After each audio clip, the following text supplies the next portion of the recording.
Bueno, esta noche nos acompaña Santiago Abascal, el presidente de Vox, nuestro invitado para hablar de muchas cosas que estamos viendo y viviendo en este país, a veces con asombro extraordinario, sin que lo hubiéramos imaginado probablemente hace unos cuantos años. Pero esta es la España que ahora mismo estamos viendo. Don Santiago Abascal, muy buenas noches. Muy buenas noches, es un placer. Usted ha llegado a decir en más de una ocasión que lo peor de Sánchez está por llegar. ¿A qué se refiere concretamente? ¿Algo peor todavía a lo que estamos viviendo y viendo? Yo lo he dicho en varias ocasiones y considero que siempre he acertado, porque siempre vemos algo peor de Sánchez. Y en realidad no me refiero a nada concreto. Es un análisis de la capacidad que tiene Sánchez para faltar al respeto a todo. A las instituciones, a la lógica democrática, a los medios de comunicación, a la independencia de los poderes, a la unidad de la patria. Pedro Sánchez es un personaje sin escrúpulos, que no cree en nada. Y nosotros nos hemos dado cuenta de eso hace mucho tiempo. De hecho, yo llevo diciendo estas cosas 7 años y he presentado 2 mociones de censura contra Pedro Sánchez, en solitario. Hemos utilizado palabras tremendamente gruesas para definir al gobierno. Ya hace 7 años que llamamos a este gobierno ilegítimo, porque considerábamos que era ilegítimo mentir a los españoles para acceder al poder, cuando mintió sobre los pactos. Posteriormente dijimos que era un gobierno ilegal, porque accedió al poder a través de una amnistía que lo que hacía era indultar a los golpistas solo para comprar una investidura. Y considerábamos que el gobierno ha pasado de la ilegitimidad a la ilegalidad. Hemos dicho que este es un gobierno corrupto y criminal. Hemos hecho todo contra este gobierno, desde manifestaciones, querellas, mociones de censura. Y he recorrido el mundo durante estos 7 años para hablar con nuestros aliados internacionales, para explicarle a todos quién es Pedro Sánchez. Por lo tanto, a mí no me sorprende nada de lo que estamos viviendo. Y no me sorprenderá nada de lo que vivamos en el futuro. Y yo sigo diciendo hoy, esta noche, después de todo lo que hemos visto, que lo peor de Sánchez está por llegar. Pero no se atreve usted a pronosticar qué será eso. Porque claro, podemos imaginarnos el ataque que ahora mismo estamos viendo contra los jueces, contra la división de poderes. Puedo decirte un par de cosas. Contra la independencia judicial se puede perpetrar y se puede materializar con una reforma como la que está preparando el gobierno, y Bolaños concretamente. Pero a partir de ahí, no sé, si se le ocurre a usted algo todavía que sea mucho... Bueno, aparte de esa reforma judicial que lleva precisamente, si no me equivoco, mañana a la movilización de jueces y fiscales en todos los juzgados y tribunales de España, y nosotros hemos respaldado esa movilización, y aprovecho también para animar a las personas que nos están escuchando para que mañana acudan por la mañana a los juzgados de sus pueblos y de sus ciudades a respaldar al Poder Judicial, que se manifiesta contra esta intentona de nuevo golpe del gobierno. Pero yo creo que va a ir más allá. Incluso concibo que si Pedro Sánchez es imputado por el Tribunal Supremo, el Parlamento votaría en contra de conceder el suplicatorio. No tengo absolutamente confianza en nada de lo que haga, ni en el censo electoral, que está dispuesto a modificar por la vía de las nacionalizaciones express, ni en el manejo, por supuesto, del voto por correo, ni absolutamente en nada. Creo que ante un personaje como Pedro Sánchez en el poder tenemos el deber de la desconfianza absoluta. Fíjese, ha dicho una cosa, efectivamente, si hipotético caso de que fuera procesado, habría que pedir, lógicamente, un suplicatorio al Congreso, y dice usted, no se concedería ese suplicatorio. Aquí hemos sostenido que precisamente Sánchez sigue en el gobierno porque Frankenstein se lo permite. Claro. Tiene unos socios que, en fin, no le reprochan ni reprueban absolutamente nada de lo que haga, ni de lo que está haciendo, ni de lo que le afecta desde el punto de vista de la corrupción, ya sea de su familia o de su partido. Es evidente que puede aguantar sin problema hasta el 2027. Sin presupuestos generales no va a legislar, no va a gobernar, pero va a seguir en la Moncloa. Eso será inevitable. Bueno, yo creo que tenemos que prepararnos para una legislatura que se agote y para un Pedro Sánchez que resista sin presupuestos y en cualquier circunstancia, porque todos sus aliados de investidura son partidos políticos y movimientos y personajes que tienen interés en una España debilitada. Y disfrutan y gozan de un presidente débil y de un presidente carente de escrúpulos que les entrega todo lo que sea necesario para permanecer un minuto más en el poder. Yo creo que no es... A nadie extrañe que yo diga esto, pero creo honradamente también que se puede hacer una mayor oposición. Creo que ha sido un profundo error del Partido Popular haber negociado instituciones con el Partido Socialista. Hoy tenemos a Cándido Conde Pumpido en el Tribunal Constitucional porque el Partido Popular no fue capaz de resistirse, bloqueando el Tribunal Constitucional y su renovación, a las presiones de los que le decían que eso era pues actuar de una manera poco democrática y sin responder a la lógica constitucional. La lógica constitucional está muy bien, pero vivimos un tiempo excepcional y creo que ese ha sido un profundo error, igual que los acuerdos parlamentarios y el reparto del Tribunal de Cuentas, igual que el reparto del Consejo General del Poder Judicial y por supuesto que los acuerdos con el Partido Socialista en Bruselas, que creo que hoy son la gran fortaleza de Pedro Sánchez. ¿Cree que no debería el Partido Popular haberle dado ni agua a Sánchez en ningún momento de esta legislatura? En ningún momento. Yo creo que es la gran equivocación del Partido Popular. No soy capaz de interpretar por qué lo ha hecho, si es por miedo, porque le parecía una posición excesiva, por las coincidencias políticas que tienen, porque ciertamente en España percibimos en el Parlamento una oposición del Partido Popular. Uno escucha al señor Feijóo y es contundente contra el señor Pedro Sánchez. El problema es que en Bruselas hay un gobierno de populares y socialistas y que ese gobierno de populares y socialistas y ese acuerdo parlamentario en Bruselas es el que nos trae las políticas verdes, las políticas medioambientales, las políticas migratorias que después se aplican aquí. Lo dicen otras personas muy alejadas de mis planteamientos, incluso Felipe González. O sea, ¿por qué si están de acuerdo en Europa y en Bruselas, por qué aquí no llegan a acuerdos? Yo lo digo al revés.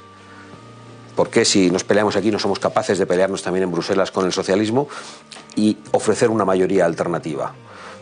Hay dos caminos para elegir. El Partido Popular está eligiendo el del acuerdo con los socialistas en Bruselas y el de ceder en los momentos de cambios institucionales, repartiéndose pues, tribunales y consejos generales del Poder Judicial.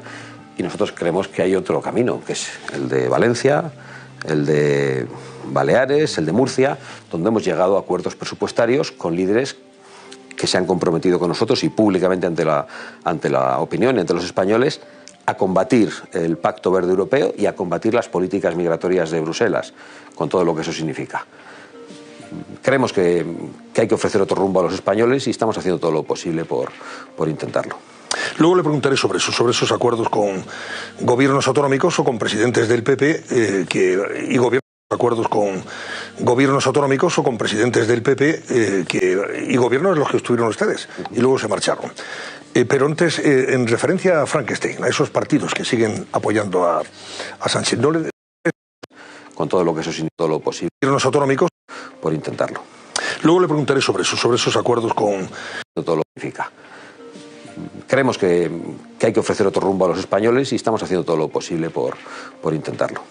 Luego le preguntaré sobre esos acuerdos con gobiernos autonómicos o con presidentes del PP y gobiernos en los que estuvieron ustedes y luego se marcharon. Pero antes, en referencia a Frankenstein, a esos partidos que siguen apoyando a Sánchez, ¿no le da la impresión de que solo les une un objetivo, impedir que el Partido Popular y Vox puedan llegar al gobierno de España? Y con tal de impedirlo, van a aceptar cualquier cosa que pueda, en fin, perjudicar o perpetrar el sanchismo. ¿Está de acuerdo en ello? Si ese es el objetivo que les une. Bueno, el objetivo, quizá nosotros somos un obstáculo para ello, pero el objetivo es la unidad nacional, que para nosotros es algo sagrado. El objetivo es acabar con España. Pueden parecer palabras grandilocuentes, pero yo lo digo con enorme claridad. Ellos creen que España debe ser troceada, no se sienten españoles, y desgraciadamente el establishment español creo que durante 40 años no ha querido ser consciente de eso. Han querido restarle importancia. Había algunas advertencias importantísimas hace 30 o 40 años de personas como Julián Marías que decían, en relación a las cesiones que se hicieron a los nacionalistas en el momento del debate constitucional, que no se puede contentar a quien no se quiere contentar. No hemos sacado ninguna lección de todo eso porque a veces se habla de que en España ha habido un bipartidismo. No es del todo real. Ha habido sobre todo un cuarteto de partidos, dos grandes partidos que en vez de ponerse de acuerdo entre ellos en las últimas décadas, pactaban con los partidos separatistas permanentemente. Y eso ha llevado a una dinámica de división del país que nos ha acercado al abismo, con el plan Ibarretxe en su momento, en el año 2003, en mi tierra, pero también en Cataluña, con el Estatut de Cataluña, con el intento de referéndum. Y a día de hoy es que están absolutamente envalentonados. Lo tienen todo. Lo único que les hace falta es prácticamente, como dicen ellos, la desconexión. Y yo creo que ese es el gran error, y me atrevo a decir que la gran traición del establishment político, mediático, empresarial español, que han compadreado con los partidos separatistas durante mucho tiempo. Hoy, en definitiva, estamos padeciendo las consecuencias de errores del pasado. Pero usted me está diciendo que si al final no pudiera gobernar el PP y Vox, según las encuestas, podría darse esa circunstancia si hubiera elecciones. ¿Ese objetivo lo iban a conseguir o lo conseguirían pronto, más pronto que tarde, los independentistas? No tengo ninguna duda de que estamos prácticamente en el borde del abismo del referéndum de autodeterminación tolerado por las instituciones del Estado con un aval del Tribunal Constitucional. Creo que estamos muy cerca de una situación de esa naturaleza. Hay quien dice, ¿qué exageración? Bueno, también decíamos lo de la amnistía de Sánchez, él decía que no lo iba a hacer y lo ha hecho. Todas estas cosas de las que hemos advertido se están produciendo, se terminan por producir y por lo tanto no. Para mí no es difícil afirmar eso con mucha claridad.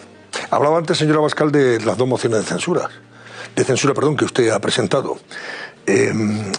¿Usted cree que sería conveniente presentar otra moción de censura teniendo en cuenta que está abocada al fracaso en la medida en que no va a salir adelante? Bueno, yo creo que porque los aliados no van a apoyar ninguno esa moción de censura por parte del Partido Popular, que sería el que tendría que presentarla. Yo creo que los españoles están viendo un momento tremendamente grave por la corrupción del gobierno y por las políticas del gobierno en todos los órdenes, que insisto, muchas vienen de Bruselas.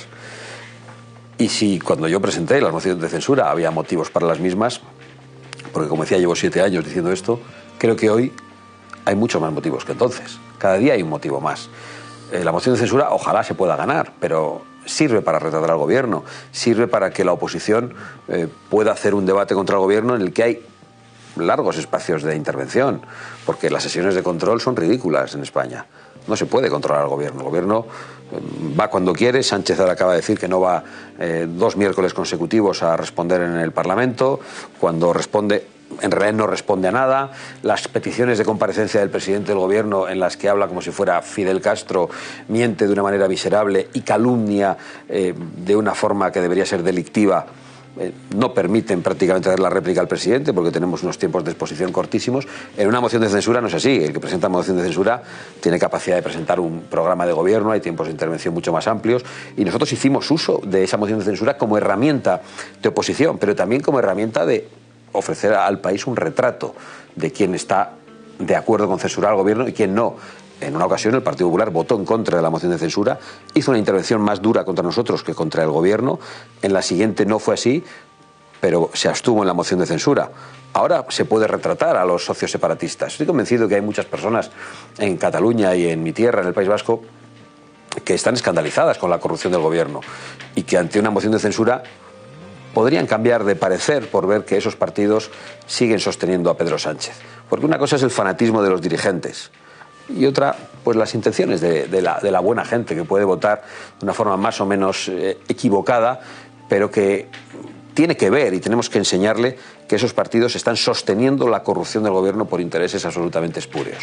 Claro, decía Aznar que los esfuerzos inútiles pues generan frustración. Es decir, probablemente una moción de censura, si no la ganas, genera mucha más frustración en aquellas personas que pueden depositar la esperanza y la confianza en que ese podría ser el principio del fin del sanchismo. Los esfuerzos inútiles conducen a la melancolía. ¿No cree que al final sería peor el resultado de esa moción de censura? Dejaría el ambiente una sensación de... Yo le he escuchado... ¿Desánimo enorme en la población? Le he escuchado al señor Aznar, pero yo creo que los españoles son personas inteligentes, están preparados y saben que no es fácil ganar esa moción de censura, pero quieren ver a una oposición haciendo oposición en todas partes. Yo creo que a mucha gente le produce más melancolía ver al presidente Aznar manifestándose en la calle contra el gobierno, llamándole mafia, y a la vez pues siendo uno de los valedores del pacto con los socialistas, entre socialistas y populares en Bruselas. Creo que eso produce mucha más frustración a los españoles. Estoy bastante lejos de los análisis del señor Aznar en estos momentos. Estamos en un callejón sin salida, señor Abascal, en la medida en que el presidente no dimite, no adelanta las elecciones, va a gobernar sin presupuestos y va a contar con el apoyo de sus socios hasta el 2027. Esta es la realidad. No, yo creo que no estamos en un callejón sin salida.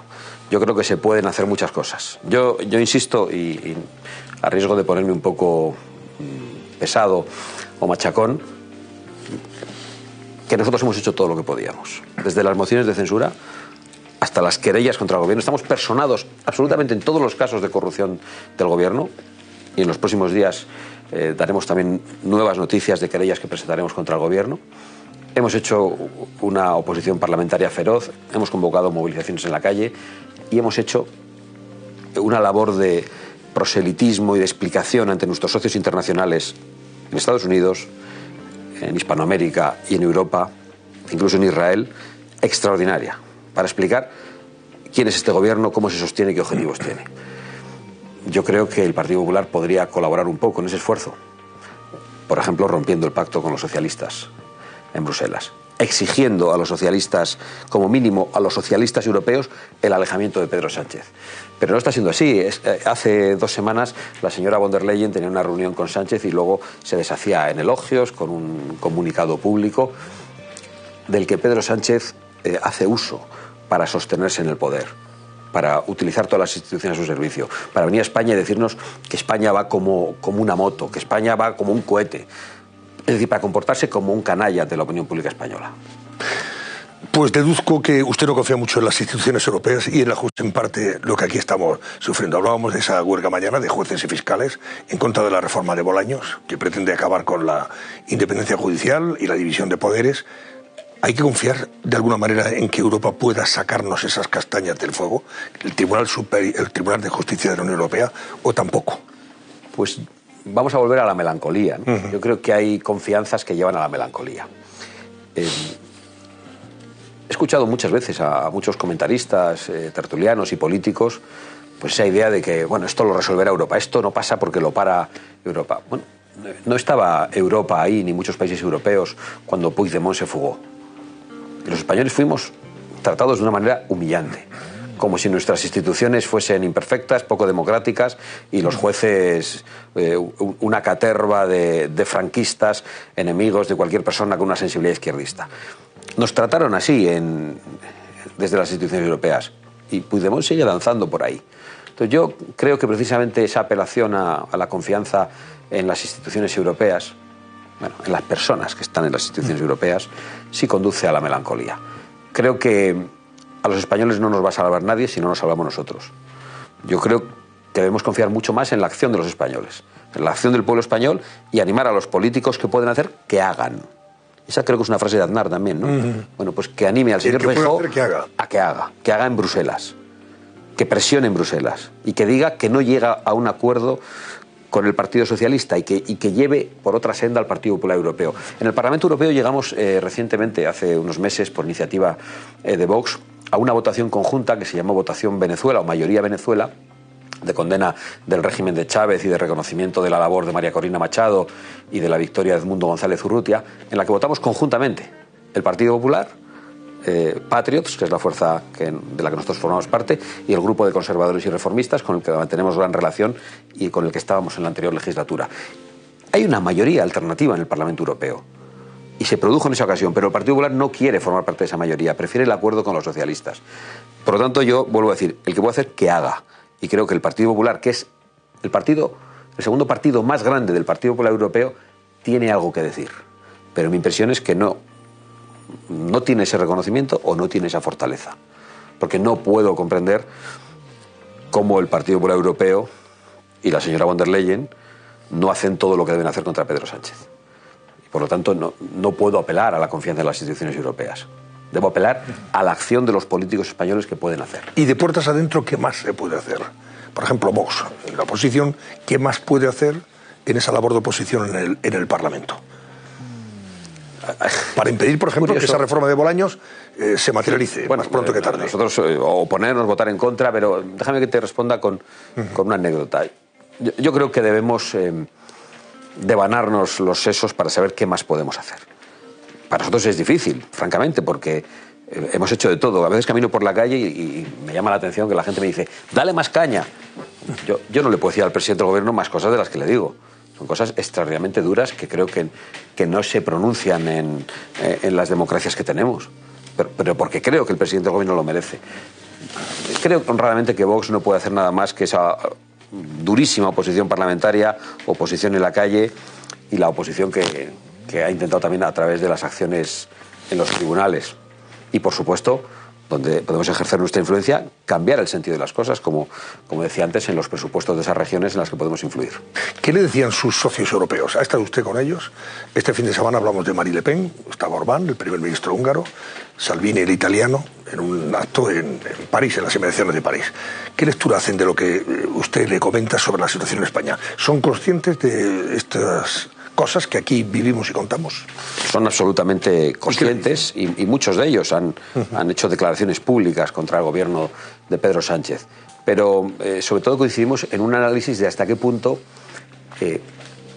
el progresismo, la izquierda, la socialdemocracia europea, con la colaboración o con el silencio del Partido Popular Europeo, está atacando a las fuerzas políticas conservadoras y patrióticas. Salvini y Giorgia Meloni están enfrentando procesos judiciales por intentar detener la inmigración ilegal. Por cierto, el proceso enfrentado por Salvini con fondos públicos españoles, porque era de una organización, de una ONG que se llama Open Arms, pagada, es de origen, está en Cataluña, pagada con fondos españoles y con fondos de Soros. Estamos viendo cómo la Unión Europea chantajea, excediendo sus competencias, a Orbán, porque no le gusta la política de Orbán en las escuelas ni en las fronteras. Estamos viendo cómo en Polonia hay una gran coalición de populares, socialistas y comunistas contra las fuerzas conservadoras y patrióticas, ya que acaban de ganar la presidencia de Polonia. Estamos viendo cómo Marine Le Pen, por un asunto burocrático, quieren descabalgarla de las elecciones por hacer algo que por lo visto han debido hacer un montón de parlamentarios europeos de todos los partidos durante mucho tiempo, que es un asunto estrictamente burocrático que han convertido en penal y que pretenden usar para impedir que gane la presidencia de la República Francesa, el primer partido de Francia. Estamos viendo cómo en Austria el primer partido, que también es nuestro socio, ha tenido que enfrentar el bloqueo de los populares y socialistas en Austria. Eso es lo que estamos encontrándonos, una persecución que utiliza todas las herramientas institucionales, judiciales, para impedir una alternativa. Por eso denuncio con tanta claridad ese acuerdo de populares y socialistas en Bruselas. Y me preocupa tanto, porque lo que ha pasado en Rumanía es de una gravedad extrema. Se anularon las elecciones porque no les gustaba el que había ganado, y prácticamente se ven obligados a anular las siguientes porque tampoco les gustaba el que estuvo a punto de ganar. Por eso no es raro que el vicepresidente de Estados Unidos, el señor Vance, diga que parece que Europa ya no cree en la democracia y en la libertad de expresión.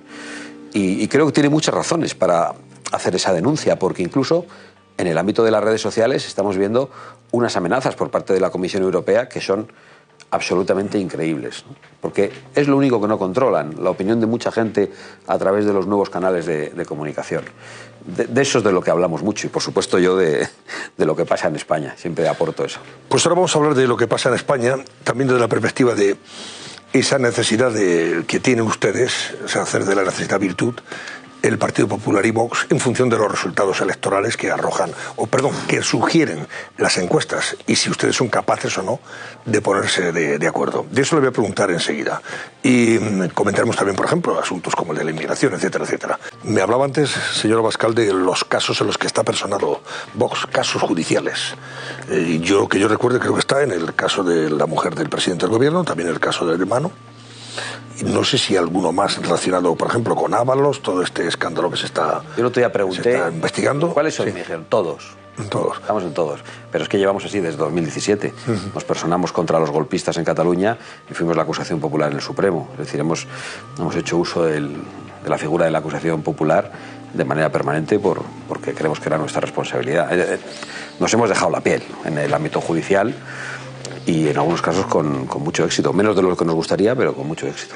De los dos que afectan al presidente del gobierno, de forma directa, porque son su familia, su mujer y el hermano, ¿cuál cree usted que tiene peor pinta desde el punto de vista judicial? Porque ética y políticamente son reprobables ambos, pero bueno, en otras... Sí, yo no soy... En tu vida le ha costado la división al presidente del gobierno, pero aquí hay otra cosa.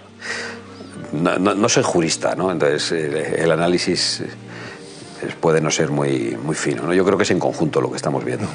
Yo creo que efectivamente Hombre, si nos fijamos en algunos detalles, ¿no? de un señor que es el hermano del presidente del gobierno, al que le hacen un puesto de trabajo ad hoc, y cuando comparece en sede judicial no se ha molestado ni siquiera en saber cuál era el lugar de trabajo, y no sabe decir dónde estaba el puesto de trabajo, y ni siquiera estaba en España. Bueno, pues eso es un auténtico insulto a los españoles, es un descaro monumental. Parece que la tropelía que está haciendo la señora del presidente del gobierno está un poco más elaborada, pero no sabría decir cuál de los dos es más grave. Yo creo que todo en su conjunto. Lo que tenemos que entender es que Pedro Sánchez es un señor que tiene a la señora imputada, al hermano imputado, al número 2 imputado, al fiscal general del Estado imputado, y está rodeado de todos los enemigos de España, que son los que le sostienen en el poder. Es una situación de gravedad extrema. ¿Usted conoce alguna democracia que pueda tener a su fiscal general del Estado, algún país democrático que no sea, lógicamente, una autocracia o una dictadura, pueda tener en la situación en la que está el actual fiscal general del Estado y sin dimitir, y que va a sentarse en el banquillo probablemente y va a seguir en el cargo? Yo creo que no hay muchos precedentes, es difícil encontrar comparaciones, pero sí recuerdo que hace unos años pues, eran noticias cosas como que un ministro alemán dimitía porque había copiado un párrafo de su tesis doctoral. El tipo este que nos gobierna lo ha copiado todo. Está todo el mundo imputado a su alrededor. Ha engañado en las elecciones de una forma brutal, de una forma descarada. Estamos indefensos los españoles ante un político que miente de esa forma, sobre sus pactos, o sobre sus políticas, o sobre las leyes que va a aprobar. Deberíamos tener herramientas frente al político que miente de esa forma. No las tenemos. Es evidente que no las tenemos, y además encontramos un personaje que está dispuesto a hacer todo, asaltando instituciones, para protegerse de la propia corrupción que está siendo investigada.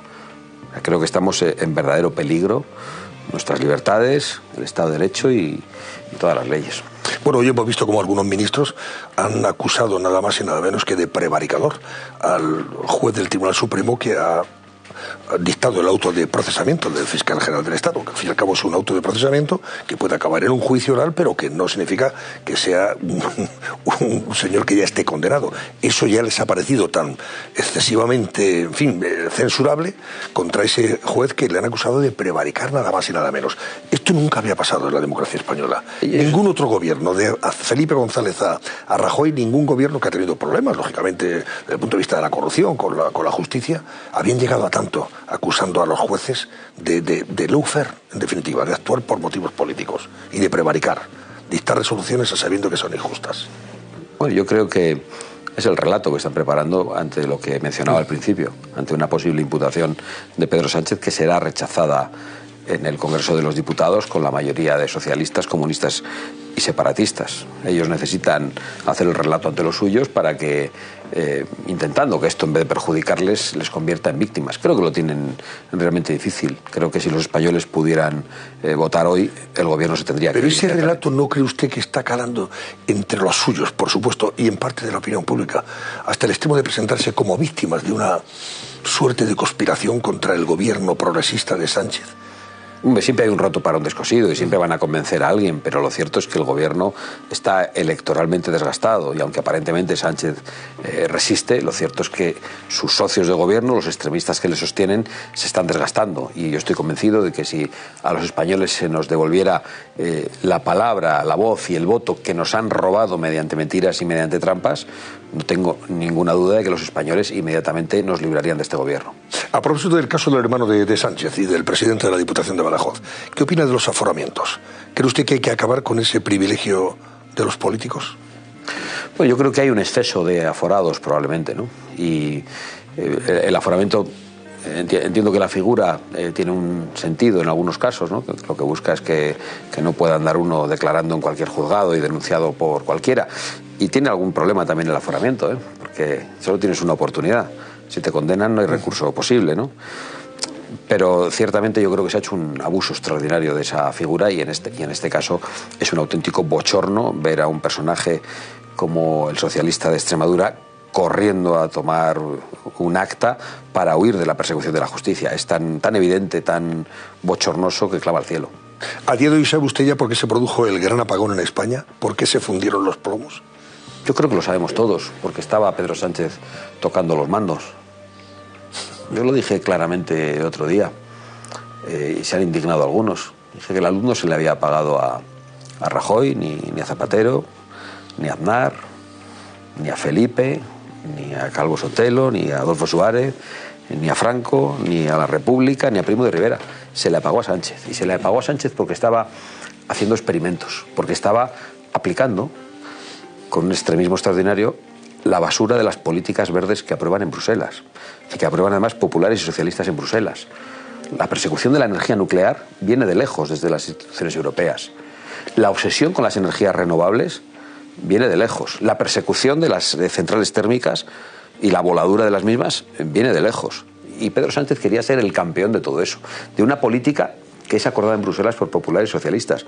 Y lo que Pedro Sánchez ha hecho es ir más allá, un poquito más allá, y estaban, como he dicho antes, con los mandos de la cosa para poder decir que era el campeón de las renovables en todo el mundo, y la luz se le apagó a todos los españoles. A algunos se les apagó la vida.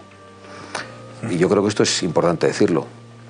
Sí, serán 5, serán 4, serán 6, pero ha habido gente que ha muerto por una negligencia del gobierno. Ya nos han dicho que van a tardar 6 meses en saberlo. No sé por qué saben el tiempo que van a tardar en saberlo. Supongo que es una decisión de política de comunicación últimamente. Pero no tengo ninguna duda de lo que es. Lo saben todos los técnicos y todos los expertos. ¿Puede prescindir España de la energía nuclear, señora Abascal? Yo creo que España no puede prescindir de ninguna energía. Ni de la nuclear, ni de la térmica, ni de la hidráulica que viene de las presas, ni por supuesto de la solar y de la eólica. España es un país privilegiado, porque tiene sol, tiene viento, tiene grandes desniveles, que no hay en otros sitios. Yo no tengo nada que ver ahora. Pues ponte Movistar Plus, así te ves Celeste, La Infiltrada, el fútbol. No puedo, tengo internet con otro. Da igual, si ahora lo puedes tener por 9,99 con cualquiera. O dicho de otra manera, suelto. O dicho de otra manera, sin cambiar de compañía. O dicho de otra manera, por libre. Ahora Movistar Plus suelto. O dicho de otra manera, te lo pones y lo ves. Españoles tenemos que intentar caminar hacia la soberanía energética, porque estamos en esa posición privilegiada de poder lograrlo y lograr el acceso a la energía de la forma más barata posible. Y por supuesto también el acceso a todo tipo de recursos naturales y de tierras raras, que está en estos momentos prohibido por votación del Congreso, por votación de toda la izquierda, con abstención del Partido Popular. Bueno, pues hablábamos antes de las encuestas, señora Abascal. Todas las encuestas menos las de señor Tezanos, esas no las cree Sánchez, por eso no convoca elecciones, claro. Todas las encuestas dicen que ahora mismo el Partido Popular ganaría las elecciones, que Vox estaría como tercera fuerza política, pero que la suma del Partido Popular y Vox sería de una mayoría absolutísima. O sea que podría gobernar la derecha en España, en definitiva. Están condenados ustedes a entenderse, Feijóo y usted. Yo no sé si ustedes hablan. De vez en cuando hablan, no, ya ni eso. Sí, yo ¿Habla usted con Feijóo? Para las personas que nos estén escuchando y que están preocupadas con esta cuestión y que a veces les preocupa la cuestión personal, ¿no? Ustedes hablan, ustedes se llevan bien. Sí, nosotros hablamos. Nosotros tenemos una relación cordial, me atrevo a decir que amistosa y afectuosa, pero el análisis político que hacemos es muy diferente.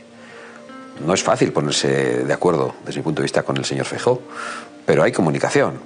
Y evidentemente nosotros ya hemos dicho qué es lo que queremos hacer, qué ofrecemos a los españoles. En primer lugar, lo que les ofrecemos es un programa para intentar ganar las elecciones nosotros. Y falta mucho tiempo para las elecciones. Pero en segundo lugar, nosotros hemos sido capaces de formar parte de gobiernos, de llegar a acuerdos, de hacer investidura en función del apoyo que hayamos recibido de los españoles. No hemos sido como los chantajistas del separatismo con la recortada, sino utilizando la fuerza que teníamos, ni más ni menos. Es verdad que al Partido Popular le costó muchísimo, y le sigue costando, aceptar la existencia de Vox. Y ha intentado pues, que nosotros apoyásemos esas investiduras y nos quedásemos en la oposición, no formásemos parte del gobierno y no decidiéramos las políticas. Nuestra resistencia en esas negociaciones fue contundente y llegamos a formar parte de los gobiernos. Después no nos entendimos porque se nos engañó en algún asunto, como el reparto de menores inmigrantes, que no eran menores, que son mayores. Por eso se niegan a hacerse las pruebas de edad, muchos de ellos, y por eso muchas administraciones se niegan también a que se hagan esas pruebas y votan en contra de la propuesta de Vox. Y salimos de los gobiernos porque no queríamos ser cómplices de la inmigración masiva. A día de hoy, fuera de los gobiernos y a la hora de negociar los presupuestos, hemos llegado a acuerdos solo con aquellos que estaban dispuestos a una rectificación.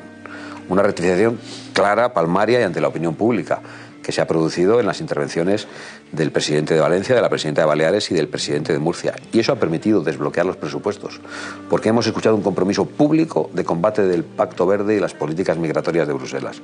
Sin eso habría sido imposible hablar de números. Yo creo que los españoles que nos están escuchando y que tienen esa preocupación de si nos podemos entender, tienen que estar tranquilos con nuestra responsabilidad. Y tienen que ver que cuando está Vox hay cosas que no se hacían y que se hacen. Se intentan derogar las leyes de memoria histórica, se reduce la aportación a los sindicatos. En nuestro caso, si fuera por nosotros, que hemos obtenido logros en esos lugares, pero están muy lejos de lo que nos gustaría.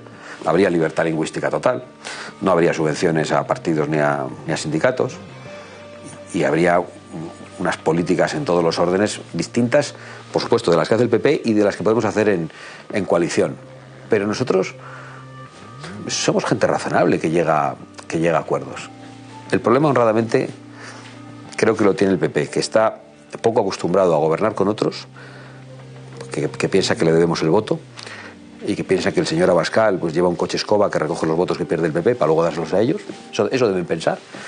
Y que luego tienen también poca costumbre de cumplir los acuerdos. Pero si los acuerdos se cumplen, pues habrá una alternativa y habrá futuro. Pero no vamos a decidir nosotros si formamos parte del gobierno. Ni siquiera creo que lo van a decidir los españoles. Eso lo va a decidir el Partido Socialista. Si el Partido Socialista, después de una mayoría alternativa en unas hipotéticas elecciones, y Bruselas dicen que el PSOE y el PP se ponen de acuerdo, Vox no formará parte. ¿Usted ve esa posibilidad? Yo veo esa posibilidad. Yo lo veo imposible. Está pasando en toda Europa. Pero ha pasado en Austria. Ve usted a Feijóo, ya está pasando en Alemania. Después de todo lo que estamos viendo. No he dicho a Sánchez. Digo otro socialista. ¿Otro socialista?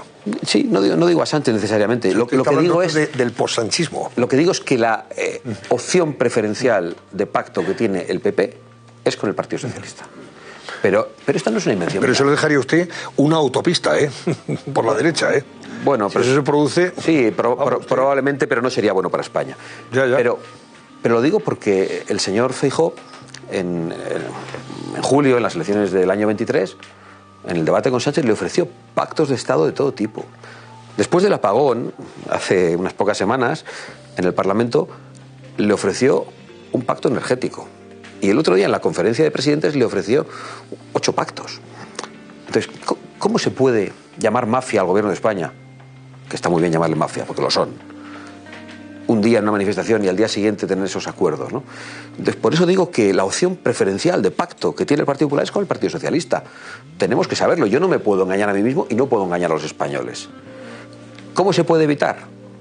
Pues de una forma muy clara, haciendo que la fuerza de Vox sea grande. Con un Vox fuerte, creo que será mucho más fácil evitar la tentación del pacto entre populares y socialistas que se está produciendo en muchos lugares de Europa para impedir que nuestros aliados gobiernen. ¿Cuál es el asunto capital que ustedes, sobre el que discrepan fundamentalmente ahora mismo Vox y el Partido Popular? Y que lo hemos visto, creo, en las comunidades autónomas. El tema de la inmigración, fundamentalmente. Porque hay otros en los que parece que ustedes alcanzan acuerdos con más facilidad. Bueno, yo creo parece que haya obstáculos, ¿no? Es difícil. ¿Por qué? Hablar del Partido Popular como si solo existiese un Partido Popular. Yo creo que hay muchos. Vox es un partido nacional y Vox internamente va a combatir el hecho de que unos de Vox puedan comportarse de una manera o de otra. Queremos que los españoles vean a Vox como algo previsible, pero es difícil hablar del Partido Popular porque no es lo mismo el Partido Popular de Valencia que el de Madrid, que el de Andalucía. Tienen comportamientos muy distintos y líderes muy distintos. Pero yendo a la dificultad programática, ¿en qué parece que estamos en desacuerdo con el Partido Popular en general y con el Partido Popular Europeo? Porque comparten políticas. Pues lógicamente la cuestión de las fronteras, en la defensa de las fronteras, en la deportación de los que entran ilegalmente a España, en la deportación de los inmigrantes que cometen delitos.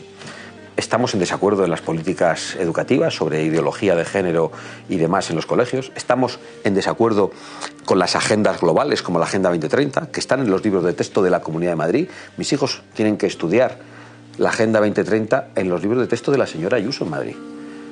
Pero incluso en religión, y lo digo en esta casa, el libro de religión de mi hija dice que los ODS número tal y cual coinciden con la voluntad de Dios expresada en el Evangelio no sé dónde.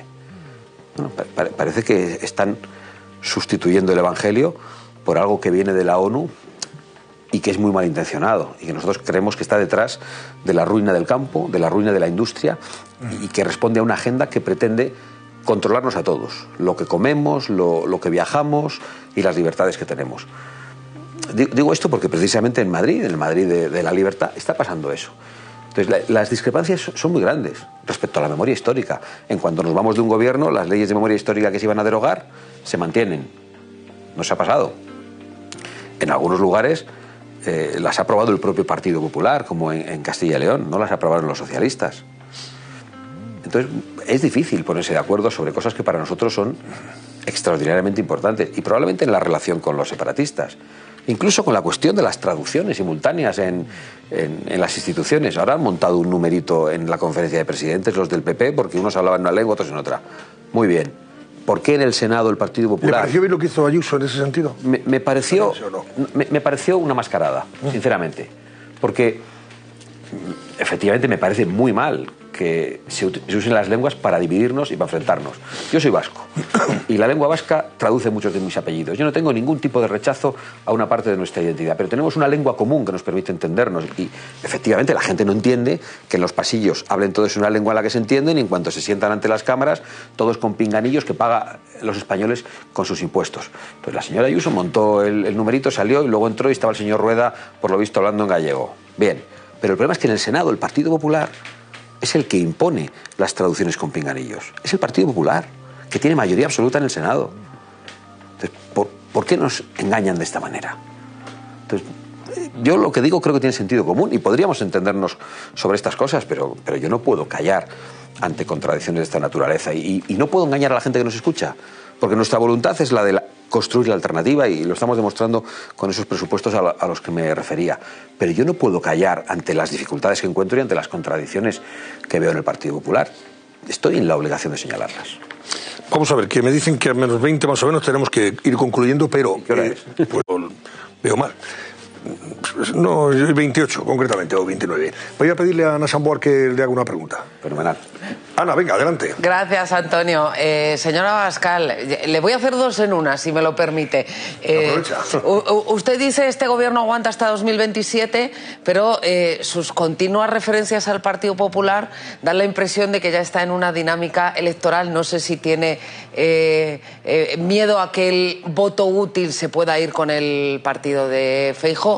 Esa por un lado. Dos, a quien no hemos votado ninguno de los españoles, ni de izquierda ni de derechas, aunque sí lo ha aprobado el Parlamento, es a la composición del Tribunal Constitucional. Quien pueda hacer que haga. ¿Cómo evitamos que cambien la Constitución que tenemos, una Constitución normativa, por una Constitución abierta, si no vamos a ir a las urnas hasta dentro de 2 años? Porque es lo que pretende la ponencia del Constitucional. Bueno, en relación con la segunda pregunta, pues de manera muy dificultosa. Yo estaba señalando precisamente que lo único que nos queda en estos momentos es que el Partido Popular Europeo, en bloque, rompa los acuerdos con el Partido Socialista Europeo y con el Partido Socialista Español. Porque si no van a seguir avanzando. Porque notan que tienen un respaldo de von der Leyen. Y a mí eso es lo que me preocupa extraordinariamente. No creo que podamos hacer muchas más cosas que hacer oposición parlamentaria, movilizarnos en la calle y acudir a los tribunales. Pero no se puede arreglar lo que ya se ha roto. Cándido Conde Pumpido ya ha sido nombrado. Eso no tiene vuelta atrás. No hay una forma legal de arreglarlo. Los jueces del Tribunal Constitucional, según algunas interpretaciones, son completamente irresponsables. No pueden ser juzgados ni acusados de prevaricación. Padecemos una gran amenaza. Por eso las elecciones son muy urgentes, pero yo las veo lejos. En relación a la otra cuestión de los reproches que hacemos al Partido Popular, pues no tiene que ver con ver unas elecciones cerca, porque yo no las veo cerca. Tiene que ver con mi ánimo por decir la verdad y las cosas como son. Hay gente muy preocupada con que el Partido Popular y Vox discutimos y con la ruptura de los gobiernos regionales. Bueno, esa gente debe saber que antes de la ruptura de los gobiernos regionales no había una suma en las encuestas alternativa al gobierno actual y a día de hoy hay una suma. Yo dejo ese dato solo para la reflexión de quien quiera escucharlo y analizarlo. Le pregunto por el rearme. ¿Considera a Rusia una amenaza hasta el punto de que hay que rearmarse en Europa y, como dice la OTAN, nos exige, ¿no?, España participe en esa inversión en defensa de hasta un 5% del PIB. ¿Es necesario? ¿Está usted de acuerdo o no? Yo creo que es necesario el rearme de España. Yo creo que lo que no debemos hacer en ningún caso es contribuir a la creación de un ejército federal europeo. Yo considero que Rusia es una amenaza, lo considero yo y lo consideran todos mis socios. Víctor Orbán acaba de decir ayer mismo que Rusia solo entiende el lenguaje de la fuerza y que es el lenguaje que tiene que usar Europa. Estas son declaraciones de antes de ayer. Pero yo creo que sobre todo debemos reforzar nuestra propia defensa, nuestra propia seguridad, preocuparnos por las amenazas verdaderas y más cercanas. ¿Cuáles son? Y la amenaza que tiene España es la amenaza de otros países del sur. La amenaza de España es sobre Ceuta, sobre Melilla y sobre Canarias. Esa es nuestra gran amenaza. Y la amenaza es la invasión migratoria de carácter islámico que se está produciendo. Y eso es de lo que tenemos que protegernos. Y por supuesto que hay que invertir más en defensa, no tengo ninguna duda. Lo hemos dicho hace mucho tiempo, mientras el presidente del gobierno decía que había que cerrar el Ministerio de Defensa. Ahora bien, nosotros no vamos a apoyar al gobierno de España, al gobierno de Pedro Sánchez, absolutamente en nada. En nada de lo que proponga. Ni siquiera en esto del rearme. Ni aunque parezca que acierta. Porque no vamos a contribuir a sostener al gobierno ni a darle el más mínimo aliento. Y nos gustaría que el resto de la oposición hiciera lo mismo. Esther Jaén, pregunta para Santiago Abascal. Sí, yo le he estado escuchando atentamente y ha dicho usted que hay muchos partidos populares, hay muchos PPs, que su relación con el señor Feijóo es una relación cordial, pero que difieren en el análisis político. Yo le pregunto, ¿sería más fácil entenderse en el análisis político con la señora Isabel Díaz Ayuso, la presidenta de la Comunidad de Madrid? Pues la verdad es que tengo dudas de que sea así. No estoy muy seguro.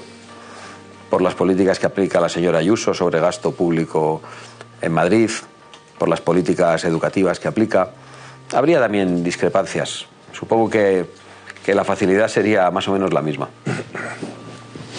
Pablo Andrés Iglesias, la última o penúltima. Ahora, vamos con ello.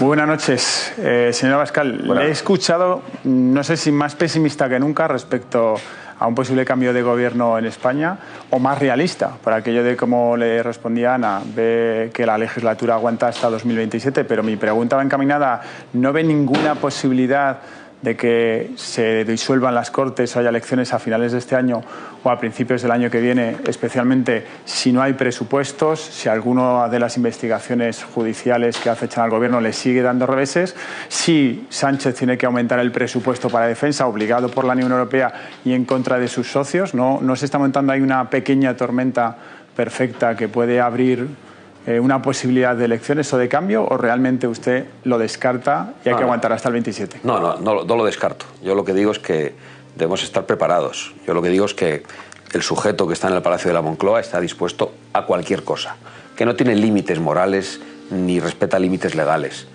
Ahora bien, no me atrevo a decir que no pueda ocurrir algo en la política internacional, en la política nacional, en la política europea, que lleve a un adelanto electoral o en la cabeza de ese señor. No me atrevo a decir eso. Lo que digo es que debemos estar preparados para lo peor, porque creo que lo peor es confundir a la gente y darles esperanzas vanas. Bueno, y ahora sí, la última, Álvaro de la Torre. Vamos a darle también la oportunidad de preguntarle a Santiago Abascal. Adelante, vamos con ello. ¿Qué tal, Santiago? A mí me preocupa un poco la descapitalización de Vox que hemos visto en el último tiempo, ¿no? El otro día teníamos aquí en el Cascabel a Espinosa de los Monteros, Juan García Gallardo, que también tuvo pues, un papel muy destacado en la Junta de Castilla y León. También salió del partido de una manera un poco regular y tengo la sensación de que habéis ido perdiendo talento político en el último tiempo. ¿Cómo se puede explicar eso? Es decir, si Vox quiere tener un papel relevante, incluso en un futuro gobierno, probablemente a lo mejor en acuerdo con el Partido Popular, esa pérdida de talento que ha habido en el último tiempo, ¿cómo se explica? Es curioso que a las personas solo se les reconoce el talento cuando se van de Vox, porque cuando las personas se van de Vox dejan de ser fascistas y los convierten en liberales y talentosos, en las preguntas de muchos medios de comunicación y de muchos periodistas, pero yo niego la mayor, porque Vox tiene un talento extraordinario. Yo estoy acompañado de dos portavoces magníficos, como Pepa Millán y como José María Figaredo, y de otros muchísimos portavoces en Vox que están haciendo un trabajo realmente extraordinario. No sé, probablemente haya gente que tenga esa preocupación en el Partido Popular, ¿no? Que piensan que hay otros talentos que no están reconocidos y que deberían liderar el Partido Popular en vez del señor Feijóo. Pero en Vox no hay un debate sobre eso. Yo creo que podéis estar todos muy tranquilos. Pues Santiago Abascal, presidente de Vox, gracias, muy buenas noches. Un placer. Y hasta una próxima ocasión. Y mientras tanto, pues a seguir adelante y aguantando marea, que se dice. Aguantaremos lo que nos echen. Efectivamente. Muchas gracias.